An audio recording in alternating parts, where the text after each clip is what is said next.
Welcome to the Global WarWatch Network. In our world today, the sheer volume of information surrounding a crisis can often feel, well, overwhelming. It's just this constant, dense stream, and it makes it incredibly challenging to truly grasp the full picture, to understand the core issues and the profound human impact. But what if we could cut through some of that noise? What if we could maybe distill the essential understanding, the crucial details you really need to be truly informed, not just sort of aware? That's really our mission today. We're embarking on an exploration of the escalating humanitarian crisis in the Gaza Strip. And to do this, we've carefully compiled a pretty significant stack of sources for you. We're talking comprehensive reports from UN bodies, official statements from major international organizations, and some really poignant, quite harrowing on the ground accounts. Our goal, really, through looking at these materials, is to try and illuminate the profound and multifaceted challenges currently facing over 2 million Palestinians there. We'll be examining everything from the devastating acute hunger crisis that has gripped the territory to the, frankly, deeply alarming casualties among those desperately seeking just basic aid. Our objective is to bring clarity as much as possible to a situation often shrouded in conflicting reports. We want to lay out the facts as they're presented in our material and explore the various perspectives articulated within these sources.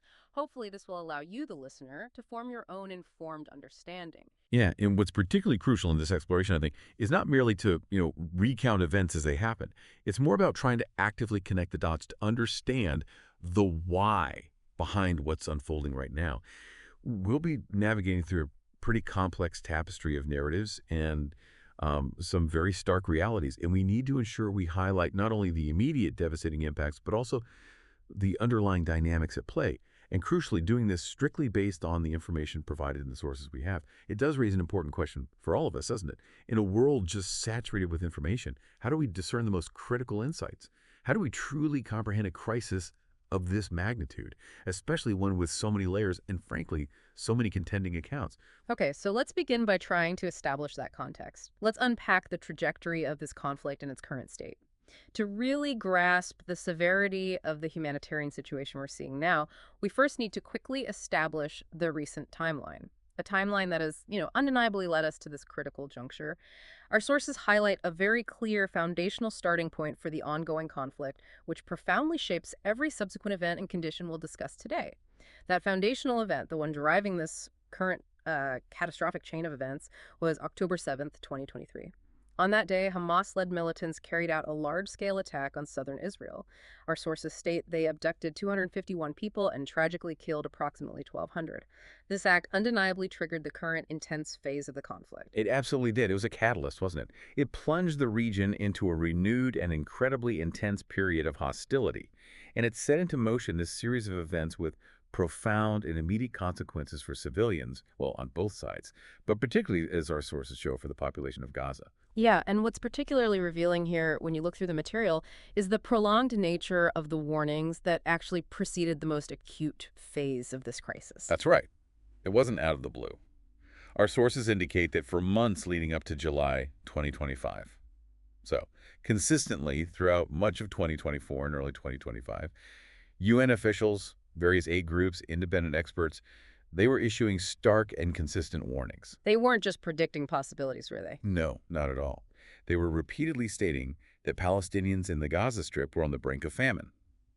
So this isn't just a sudden, unforeseen crisis that appeared overnight. It's a deeply deteriorating situation that has been building over a significant period. That sustained period of escalating warnings, it really underscores a critical point, doesn't it? The severe environment we see today, where just daily survival is a profound struggle, it's a culmination of sustained pressures and mounting deprivation. Exactly. It prompts us to consider, well, the pathways that led to such a predictable, yet seemingly unprevented catastrophe. And it's precisely that sustained pressure and the already fragile conditions that then escalated yet again quite dramatically.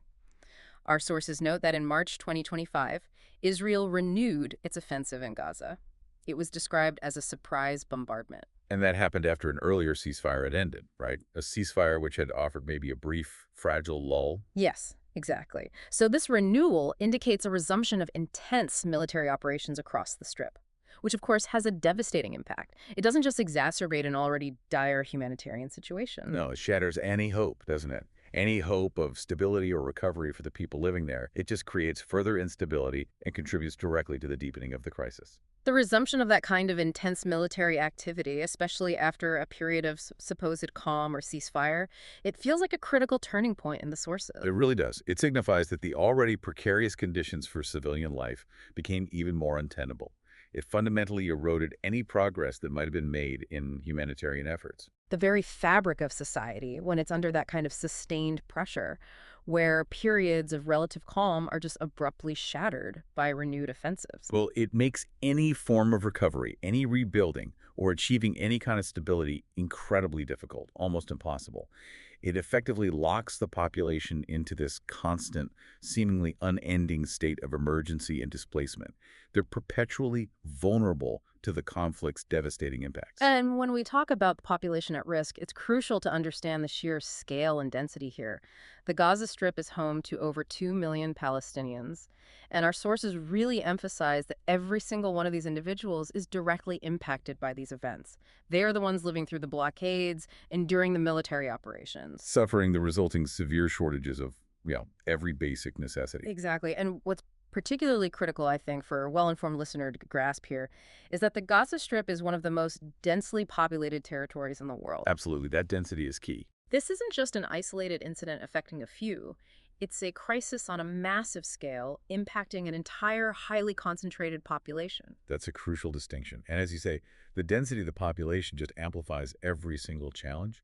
The sheer scale of over 2 million people packed into such a confined geographical space means that any disruption, any restriction on supplies, any military escalation, any damage to infrastructure has widespread and immediate impact across the entire territory. Unlike other conflict zones, perhaps, where populations might be more dispersed. Precisely. Here, the consequences of conflict and humanitarian deprivation are just amplified across the board. This unique context is absolutely essential for truly grasping the pervasive and inescapable scope of the suffering. It also makes aid delivery and civilian protection uniquely complex and challenging. Which brings us to, well, a truly critical and incredibly sobering point: the severity of the hunger crisis itself. Our sources paint an unequivocally stark picture of widespread hunger. We're talking far beyond just basic food insecurity. Yeah, the language used is significant. It really is. We're talking about a situation where experts are warning of an imminent famine in Gaza. And just for clarity, when humanitarian organizations and experts use the term famine, they're referring to a catastrophic designation. It has specific, grave criteria. It's not a term used lightly.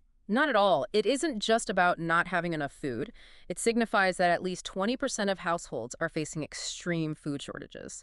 It means over 30% of children are suffering from acute malnutrition. And tragically, it means 2 people per 10,000 are dying each day due to starvation or related disease. And the sources indicate Gaza is approaching, or perhaps has already met, these devastating thresholds. Yes, and the UN World Food Program, the WFP, describes the situation as having reached new and astonishing levels of desperation. That quote comes directly from Ross Smith, the WFP Director for Emergencies. He says, Gaza's hunger crisis has reached new and astonishing levels of desperation. That language is incredibly significant, isn't it? Coming from a leading international body like the WFP.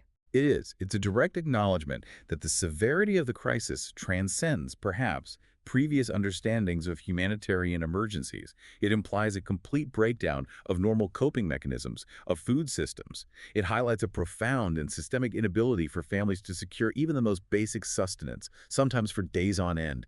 It really reflects a complete collapse of food security. And the numbers presented in the sources, they back up that dire assessment with just heartbreaking clarity. There's a staggering statistic. Yeah. A full 1/3 of Gaza's population goes without food for multiple consecutive days. Just try to imagine that reality. 1 in 3 people spending days without a meal, not by choice, but out of sheer impossibility. It's not occasional hunger. It's chronic, pervasive deprivation. It impacts every single aspect of life. Furthermore, the sources state approximately 100,000 women and children are currently suffering from severe acute malnutrition. And severe acute malnutrition isn't just a slight deficiency, it's a life-threatening condition. Particularly for young children, it leads to severe health complications, long-term developmental damage, and tragically often death. The prevalence of severe acute malnutrition, especially among women and children, is a particularly distressing indicator, isn't it, of the crisis's depth? Absolutely. Children are highly vulnerable to prolonged hunger. These conditions can lead to irreversible physical and cognitive damage, even if they survive the immediate threat. This just reinforces the WFP's assessment of astonishing levels of desperation. It underscores that we're witnessing not just a lack of food, but a systemic breakdown. A breakdown of the mechanisms that would normally prevent such a crisis. It points towards complex blockades and restrictions on aid as primary contributors, creating a scenario where basic nutritional needs simply cannot be met. And the human cost of this hunger is already being tragically counted. The Gaza Health Ministry has reported that 101 people, including 80 children, have died from starvation in recent days. 80 children. 80 children. And this isn't presented as an isolated incident. Global, a charity actively working in Gaza, specifically noted that 5 children, some as young as 3 months old, died from starvation in just the past 3 days alone, according to their report. 3 months old. These aren't abstract statistics, these are individual lives. Incredibly young lives, lost due to a profound lack of basic nourishment. It illustrates the most acute and devastating consequence of the crisis. Yes, and Joseph Belvo, the executive director of Global, is quoted explicitly stating, "This is a deliberate and human-made disaster." That's a very strong statement. It is, he continues, "Those children died because there is not enough food in Gaza and not enough medicines, including 4V fluids and therapeutic formula to revive them." That quote, coming directly from an organization on the ground, it really emphasizes the perceived preventability of these deaths. It shifts the narrative, doesn't it? From a natural or unavoidable tragedy to a systemic failure, suggesting these are deaths that could and perhaps should have been avoided with adequate provision of aid and critical medical supplies. It implies not just a shortage, but potentially an active impedance to life-saving resources, based on his words. And what's even more indicative, perhaps, of the sheer pervasiveness of this crisis is that it extends even to those trying to provide help. That's right. Our sources report that Global staff members themselves are suffering dizziness and headaches due to food shortages. Imagine that. Being an aid worker, trying to assist a starving population, only to find yourself succumbing to the very conditions you're fighting against. It paints a vivid and alarming picture of the sheer scarcity of food across the entire Gaza Strip. It demonstrates that the problem is so deeply embedded it affects everyone, regardless of their role or affiliation. The fact that even aid workers, who you'd think are often among the first to receive supplies in a crisis. Right. That they're experiencing symptoms of food shortage within their own ranks. It truly underscores the severity and the systemic nature of the scarcity. It signals that the deprivation is so pervasive that it penetrates even the most prioritized or typically supplied groups. It highlights the extreme difficulty, maybe even the impossibility, of operating effectively under such conditions. Yes, it's a stark indicator of a complete collapse of food systems that impacts everyone, without exception, struggling within the confines of Gaza. And the on-the-ground reality for ordinary Palestinians, as described in the sources, is equally grim. They describe dozens of people queuing outside charity kitchens, desperate for meager meals. And we're talking about things like watery tomato soup with small eggplant pieces. Barely enough to sustain anyone, let alone a population facing famine conditions. It's not a very nutritious diet, is it? It's a desperate, almost symbolic attempt at survival. It illustrates the extreme scarcity and the daily indignity people endure just to put anything, however meager, into their stomachs. That image of those long lines for such inadequate sustenance, it really brings the abstract numbers into sharp human focus, showcasing the immense, grinding desperation. Absolutely. This daily reality, people queuing for hours for a barely substantial and nutritionally deficient meal, it vividly illustrates the depths of the crisis. And it's not just the quantity of food that is critically low, but also its nutritional value. Which has long-term consequences. Devastating long-term health consequences, Yeah. especially for vulnerable groups like children and pregnant women, when a significant portion of a population is forced to rely on such meager provisions. It signifies a fundamental and catastrophic breakdown in the food supply chain, and it highlights the complete dependence on external aid. Aid which, as we're about to discuss, is severely restricted and incredibly difficult, even dangerous to access safely. Because the tragedy for civilians doesn't stop at hunger. Our sources reveal an even more horrific reality. For those simply trying to obtain food, the journey itself is fraught with extreme danger, often proving fatal. The casualty figures here are truly staggering. They are. Over 1,000 Palestinians have been killed by Israeli forces since May 2025 while attempting to obtain food in the Gaza Strip, according to the UN figures cited. Over 1,000 lives lost, not in combat, but in the desperate act of trying to feed themselves or their families. It paints a picture of extreme peril inherent in the very struggle for survival. And what's particularly striking here is the sheer volume of casualties directly associated with seeking sustenance. The sources provide significant detail, noting that the majority of these deaths, specifically 766, occurred near aid sites operated by the Gaza Humanitarian Foundation, or GHF. Right, which is described as an American contractor backed by Israel. Yes. And the UN Human Rights Office is quoted stating that Israeli forces regularly fired toward crowds of thousands of people heading to these GHF sites. That's a very direct statement from the UN. It is. And this detailed information raises critical questions about, well, the rules of engagement, the safety protocols for aid distribution, and the security environment around these vital humanitarian access points.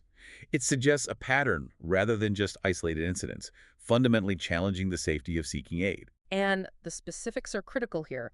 While those 766 deaths occurred near GHF-operated sites, our sources also note that other fatalities happened around UN convoys or other aid distribution points. And specifically due to gunfire, the sources state. Yes, the UN Human Rights Office reported these comprehensive figures, over 1,000 deaths in total, on July 22, 2025.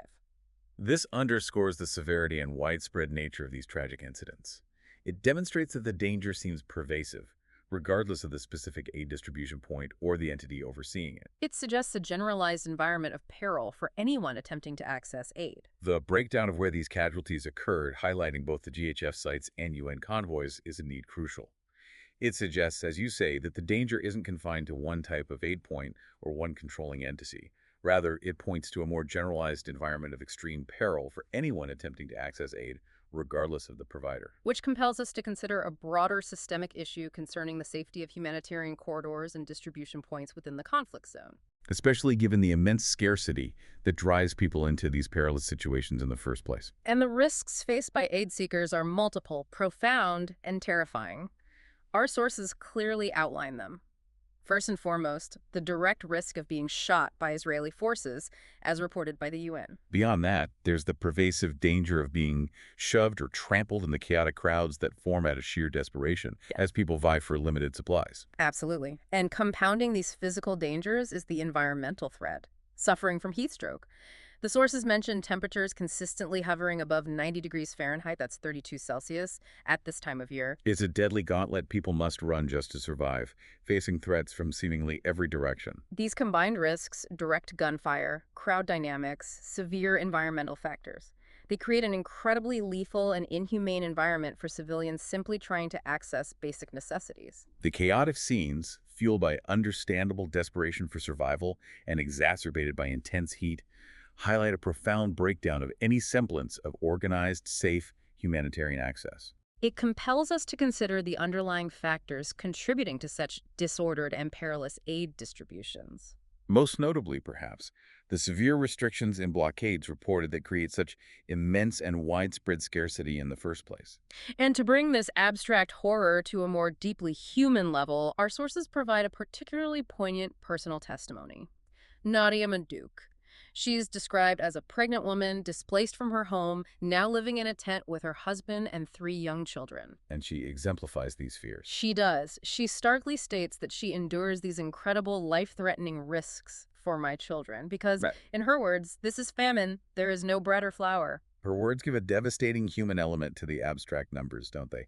Showcasing the raw, profound desperation driving people to face such dangers. It's a powerful and heartbreaking reminder of the impossible life-or-death choices civilians are routinely forced to make in Gaza. Nadia Madouk's testimony is incredibly impactful.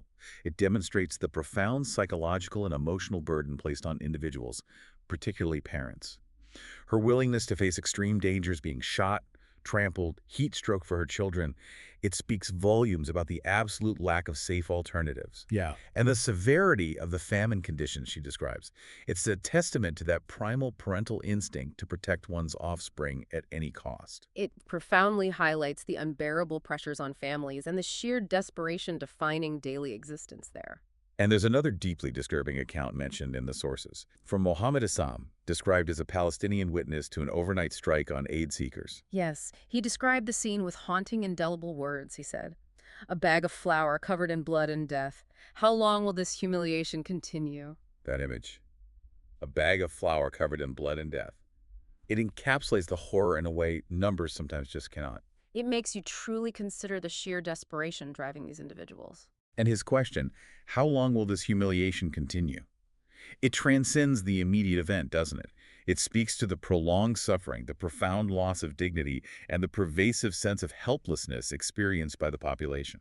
It compels us to consider not just the immediate casualties, but the long-term psychological impact of living under such conditions. Where the very act of seeking life becomes a near-death experience, stripping away human dignity. So when we look at such devastating numbers, particularly the hundreds, even over 1,000 deaths reported around aid sites, it's natural, it's imperative to ask who is responsible. And this is where the picture gets considerably more complicated. Yes. With deeply conflicting perspectives and blame attributions from all sides involved in and observing the conflict, our sources carefully lay out these contrasting narratives, each offering their own justifications and interpretations of the facts on the ground. And if we connect this to the broader context, we see multiple actors offering very different interpretations of the same reported events, each with their own stated justifications and claims of legitimacy. The consistent absence noted in the sources of widespread, verifiable evidence for some of these claims, combined with the strong condemnation from a significant coalition of Western-aligned countries, it highlights the deep disagreements on the ground and internationally. Which raises that important, overarching question. How do international bodies and aid organizations navigate such starkly contrasting accounts? Such deep-seated political grievances to ensure that aid actually reaches those in desperate need, especially when the very reliability of information is contested by different parties. It's a huge challenge. First, let's look at the stance of the UN and various international aid organizations as presented in our sources. The UN Human Rights Office bases its casualty figures, including that figure of over 1,000 deaths of aid seekers, on multiple reliable sources on the ground. Okay, so they're citing medics, humanitarian organizations, indicating a methodology. Yes, they mention medics and humanitarian organizations, suggesting a rigorous methodology in what must be a challenging environment.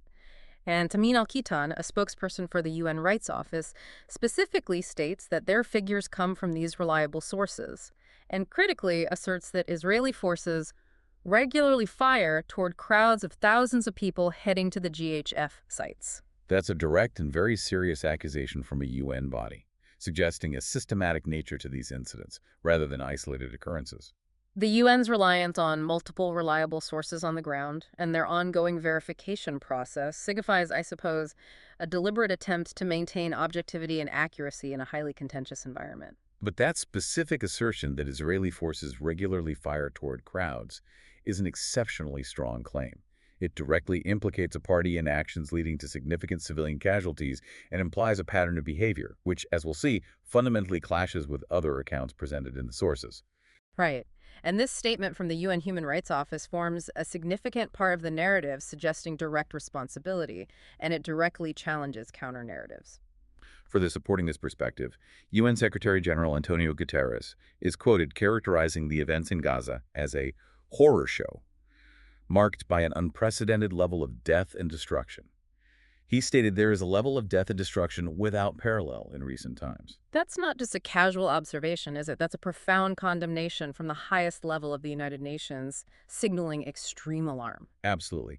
And broadly, the sources say UN officials and major international aid groups consistently concur that conditions for starvation not only exist, but are deepening rapidly in Gaza. Reinforcing the severity of the humanitarian crisis and validating those dire warnings that had been issued for months prior. Secretary General Guterres' strong, unambiguous language, horror show, without parallel, it highlights the extreme concern at the highest international level.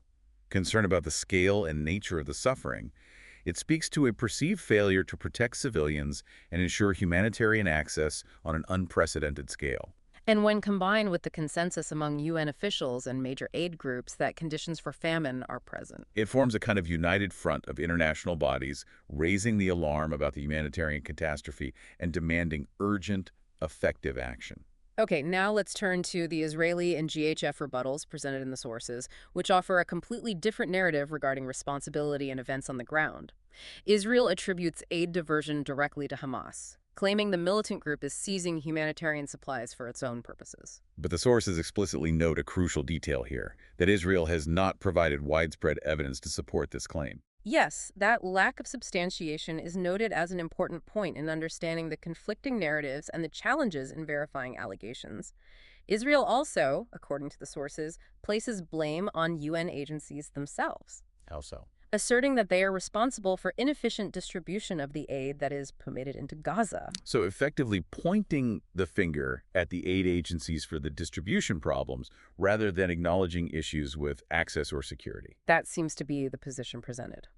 The Israeli attribution of aid diversion to Hamas, juxtaposed with that noted absence of widespread, verifiable evidence, creates a significant point of contention.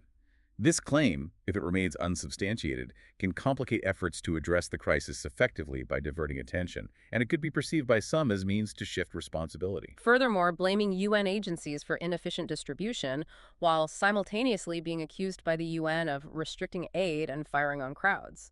It adds another layer of complexity to the international blame game. It highlights a fundamental disagreement on both the facts on the ground and the effectiveness of humanitarian operations, creating a deeply fractured understanding of the situation. And adding to Israel's defense, the Israeli military maintains, according to the sources, that it only fires warning shots near aid sites.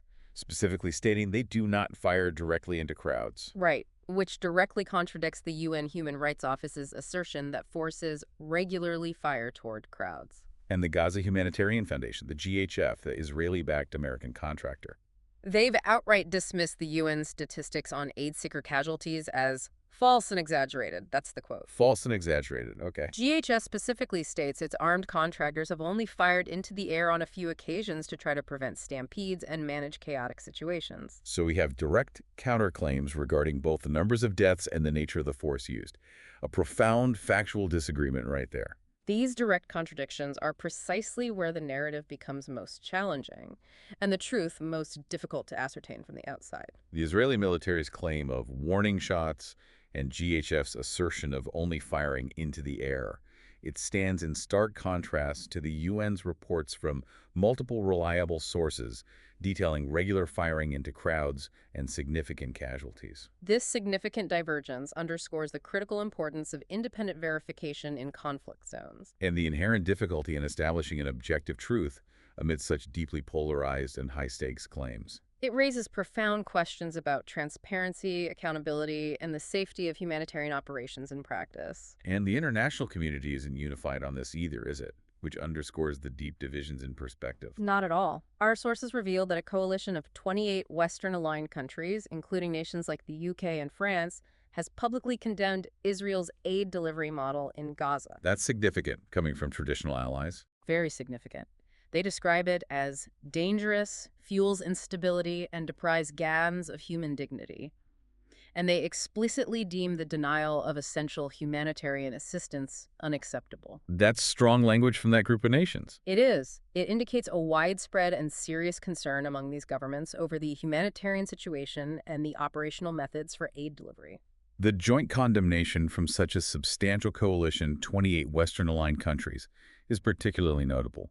It signals a significant fracture in what might otherwise be perceived as a unified international stance. Their criticism, describing the aid model as dangerous and the denial of assistance unacceptable, carries considerable diplomatic weight. It reflects a growing international consensus, it seems, that the current approach is fundamentally flawed. It demonstrates a shared concern among these nations that the current approach isn't just failing to alleviate suffering, but might be actively contributing to instability and a profound lack of dignity for the civilian population. This collectively challenges the justifications put forth by Israel and the United States, highlighting the depth of international disagreement. Because, conversely, Israel and the United States staunchly reject this criticism from their allies, according to the sources. They consistently place the blame squarely on Hamas for prolonging the conflict. Specifically, by not agreeing to a ceasefire and hostage release terms. Yes, that's the argument presented, that if Hamas were to agree to these terms, the conflict could end, and the humanitarian situation would naturally and immediately improve. This perspective fundamentally shifts the responsibility for the ongoing crisis and the continued suffering primarily to Hamas's actions and negotiation stance, framing the humanitarian catastrophe as a direct consequence of Hamas's unwillingness to agree to specific conditions. The rejection of that joint statement by Israel and the U.S. and their counter-argument blaming Hamas, it really highlights the profound political and strategic dimensions of this humanitarian crisis. This perspective frames the suffering of civilians as a direct consequence of Hamas's actions, particularly their refusal to agree to specific ceasefire and hostage release terms. Which suggests, from their viewpoint, that the pathway to improving humanitarian conditions is entirely dependent on Hamas's compliance. Which is, of course, a highly debated point, given Hamas's own stated conditions mentioned in the sources. Exactly. Which brings us to Hamas's position. As detailed in our sources, it's unequivocally clear and stands in direct opposition to Israel's terms.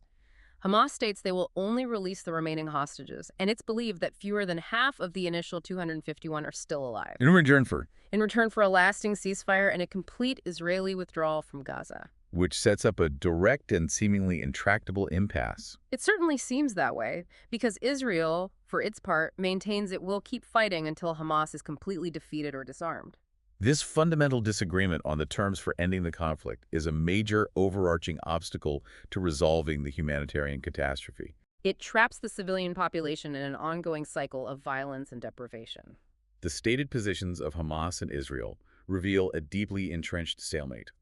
Each side's core demands are diametrically opposed, creating what appears to be an unresolvable situation, at least in the short term. Hamas's insistence on a lasting ceasefire and withdrawal, countered by Israel's commitment to defeating Hamas, it creates this intractable situation. It's a critical barrier to any resolution, trapping civilians in this prolonged state of conflict and humanitarian deprivation.